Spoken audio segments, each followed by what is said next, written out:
Right ফর্মের এই ক্লাসে তোমাদেরকে স্বাগতম। আজকের এই ক্লাসটা করলে বোর্ডে অন্তত 1 মার্ক তুমি কমন পাবা। আজকে আমরা যে নিয়মটা করাবো সেটা খুব সহজে তোমাদের সামনে উপস্থাপন করব।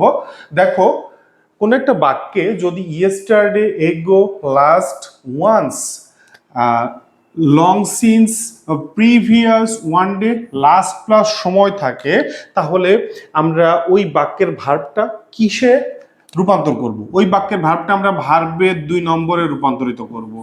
ওই বাক্যের ভার্বটা কত নম্বর হবে? ভার্বের 2 নম্বরে হবে।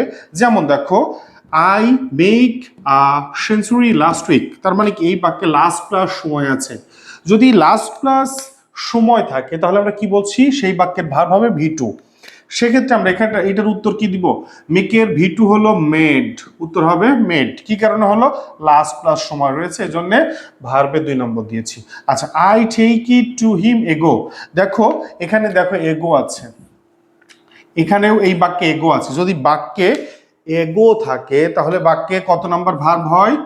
2 নম্বর ভার্ব হয়। তাহলে টেকের 2 নম্বর হলো টুক।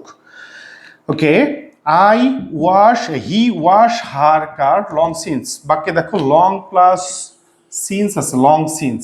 এখানে দেখো লং সিন্স আছে, তার মানে কোনো বাক্যে লং সিন্স থাকলে আমরা কত নম্বর ভার্ব দিব? 2 নম্বর দিব। তাহলে ওয়াশের 2 নম্বর ভার্ব কি? ওয়াশড।